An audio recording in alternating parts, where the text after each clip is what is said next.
Assalamualaikum warahmatullahi wabarakatuh. Baik teman-teman kelas 5 Khadijah yang Ustaz sayang dan Ustaz cintai karena Allah, semoga dalam keadaan sehat dan berbahagia. Mari kita awali belajar hari ini dengan membaca Bismillahirrahmanirrahim. Pada kesempatan kali ini kita akan belajar tentang pengelolaan usaha ekonomi. Kegiatan usaha ekonomi dibagi menjadi dua, yaitu usaha perorangan dan usaha kelompok. Usaha ekonomi yang dikelola sendiri atau perseorangan biasanya modalnya terbatas.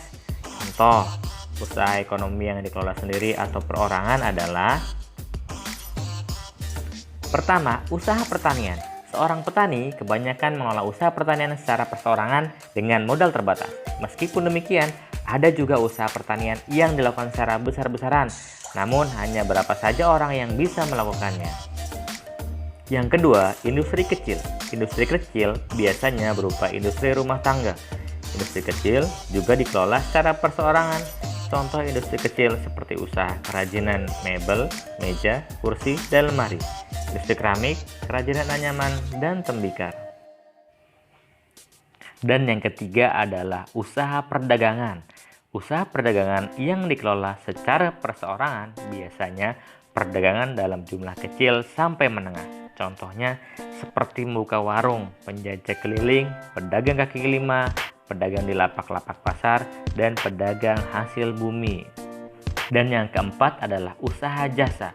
Banyak usaha jasa yang dikelola secara perseorangan. Contoh usaha jasa yang dikelola perorangan antara lain usaha salon, bengkel, fotokopi, tukang cukur, dan tukang pijit. Berikutnya adalah usaha ekonomi yang dikelola secara kelompok.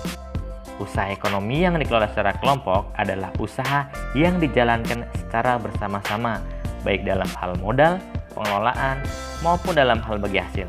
Contoh usaha yang dikelola secara bersama-sama antara lain sebagai berikut. Yang pertama adalah firma. Firma adalah perusahaan yang didirikan oleh sedikitnya dua orang. Biasanya pendiri firma adalah orang-orang yang sudah saling kenal. Setiap anggota firma mempunyai hak untuk bertindak atas nama firma. Risiko tindakan anggota firma ditanggung bersama. Yang kedua adalah CV atau Persekutuan Komanditer Finance. CV adalah perusahaan yang didirikan oleh satu orang pengusaha atau lebih. Modal CV berasal dari pengusaha itu dan dari beberapa penanam modal. Pengusaha menjadi pimpinan perusahaan dan bertanggung jawab atas kelangsungan hidup perusahaan. Para penanam modal mempercayakan pengelolaan CV kepada pengusaha. Sebuah perusahaan yang berbentuk CV bisa dikembangkan dari firma. Hal ini terjadi bila sebuah firma ingin mengembangkan usaha dan membutuhkan tambahan modal. Yang ketiga adalah PT, perseroan terbatas. PT adalah perusahaan yang modalnya diperoleh dari penjualan saham. Saham adalah surat berharga sebagai tanda keikutsertaan menanamkan modal dalam perusahaan.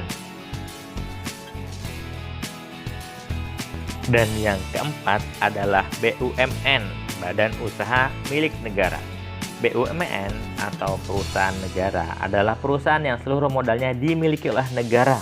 Ada tiga bentuk perusahaan negara, yaitu perusahaan jawatan atau perjan, perusahaan umum atau perum, dan perusahaan perseroan atau persero. Dan yang kelima adalah BUMD, Badan Usaha Milik Daerah. Perusahaan daerah adalah perusahaan yang modalnya dimiliki oleh pemerintah daerah. Tujuan pendirian perusahaan daerah antara lain untuk turut melaksanakan pembangunan ekonomi daerah dan pembangunan ekonomi nasional. Selain itu juga untuk memenuhi kebutuhan rakyat dan menyediakan lapangan pekerjaan dalam rangka menuju masyarakat yang adil dan makmur. Usaha ekonomi yang dikelola kelompok selanjutnya adalah koperasi. Koperasi adalah usaha bersama dalam bidang ekonomi. Kerjasama dalam koperasi berdasarkan prinsip saling membutuhkan dan kesamaan kebutuhan anggotanya. Di Indonesia ada 5 bentuk koperasi, yaitu koperasi konsumsi, koperasi simpan pinjam, koperasi produksi, koperasi jasa, dan koperasi serba usaha.